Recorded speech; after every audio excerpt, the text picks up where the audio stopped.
Hello, and welcome to another episode of the Classical Republican. Today we are talking about Montesquieu. So, he lived from 1689 to 1755. He was involved in the Bordeaux Parliament. So that was like a local regional parliament. And so we see that he was involved in both practice and theory. He studied the Roman Republic, their military, and also Venice. He wrote a whole book on the Roman military and argued for a citizen militia. So not a professional and not mercenaries. Funny story about Venice. He actually went there, was going to produce a book, actually wrote the manuscript about their government and was going to write how they were, I don't know, who knows what he was going to write. But anyway, he had to flee. He had to flee Venice. And as he was running across one of the many bridges in Venice, his bag came open and his manuscript of this book on Venice fell into the canal, and so we don't have that. But boy, it sure would be interesting to see what he had to say about Venice. This was in the early 1700s, so the last century of his of the existence of Venice. So his magnum opus that we have today is The Spirit of Laws, and it is pretty long. It was written in 1748. It's 270 pages. Well, at least this copy I have is 270 pages long. And it has a lot of classical Republican principles, such as checks and balances. Let me start off by sharing page 74. On page 74, he is talking about. This is where he's talking about the part in Hobbes. In Hobbes' Leviathan, where he's Hobbes says that the people in Lucca have the same amount of freedom as the people in Constantinople. And if you've seen my video on Harrington, or read Commonwealth of Oceania, you would know that classical Republicans do not agree with Hobbes on that issue. We don't agree with Hobbes on a lot of things. So, he doesn't really, he kind of paraphrases it a little bit, but he's showing that he agrees with with Harrington on this issue. He says, in Turkey, where little regard is shown to the honor, life, or estate of the subject, all causes are speedily decided. The method of determining them is a matter of indifference, provided they be determined. The Pasha, after a quick hearing, orders which party he pleases to be bastinadoed,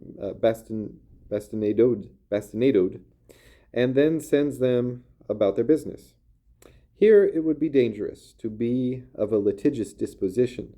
This supposes a strong desire of obtaining justice, a settled aversion, an active mind, and a steadiness in pursuing one's point. All this should be avoided in a government where fear ought to be the only prevailing sentiment, and in which popular disturbances are frequently attended with sudden and unforeseen revolutions. Here every man ought to know that the magistrate must not hear his name mentioned, and that his security depends entirely on his being reduced to a kind of annihilation. But in moderate governments, and he's including republics in this, where the life of the meanest subject is deemed precious, no man is stripped of his honor or property until after a long inquiry, and no man is bereft of life till his very country has attacked him, an attack that is never made without leaving him all possible means of making his defense. Okay, so we're talking about due process there. I also wanted to share this quote on the same page, but further down. It says, in Republican governments, men are all equal. Equal they are also in despotic governments. Okay, alluding to Hobbes here. In the former, because they are everything.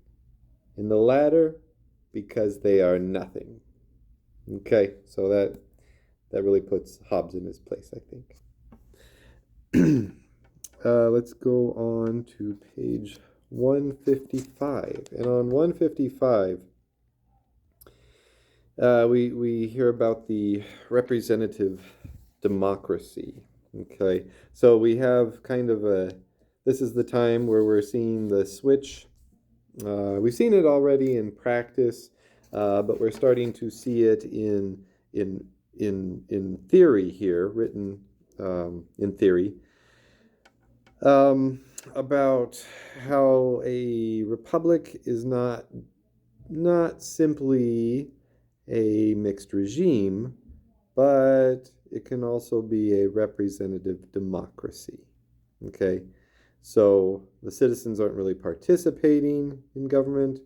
They are simply voting for a representative who will do his part in government. And it says here, one great fault there was in most of the ancient republics, that the people had a right to active resolutions, such as require some execution, a thing of which they are absolutely incapable. They ought to have no share in the government, but for the choosing of representatives, which is within their reach. For though few can tell the exact degree of men's capacities, yet there are none but are capable of knowing in general whether the person they choose is better qualified than most of his neighbors. Okay, so he's getting away from the mixed regime and saying that people should just have a part in government by electing the representatives, and that's it. So I personally don't agree, but this is one of the, this is kind of one of the limits within republicanism, which is tolerable. And let's go on. Over to page 154.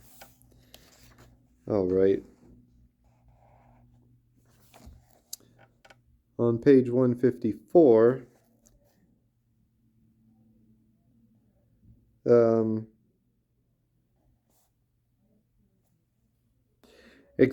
page 152. Now here is his greatest innovation, and I think it's his greatest contribution to classical republicanism and to liberty today. He says on page 152, again, there is no liberty if the judiciary power be not separated from the legislative and executive. Okay, so we've seen in the past that there's definitely an executive and a legislative power separate in the mixed regime. There are judges, but they're not entirely separated from the legislative or executive. And so here we see that it's completely separated. So let me go on with the quote. Were it joined with the legislative, the life and liberty of the subject would be exposed to arbitrary control, for the judge would be then the legislator. Were it joined to the executive power, the judge might behave with violence and oppression. There would be an end of everything, were the same man or the same body, whether of the nobles or of the people, to exercise those three powers, that of enacting laws, that of executing the public resolutions, and of trying the causes of individuals. Okay, so separation of powers. So that's all I have to share from the Spirit of Laws. So he goes on, this work goes on to impact James Madison, who's the father of the U.S. Constitution. And in the United States Constitution, we have the executive in the presidency. We have the legislative in Congress, and we have the judiciary in the Supreme Court. And you see that in most of the states too.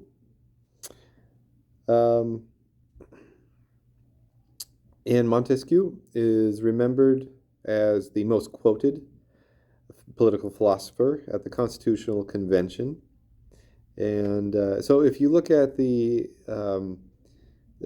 see here the liberalism and the republicanism in the United States regime. So in American ideology, you have the Declaration of Independence, which is really Lockean. So Locke, who's more of a liberal. And then you have in the Constitution the impact of Montesquieu, who is more so of a classical Republican. Today there is a bust of Montesquieu in the State Department headquarters outside of a large conference room. It was a gift from France, a fellow republic. And I think that's the only way we recognize Montesquieu in the United States of America today.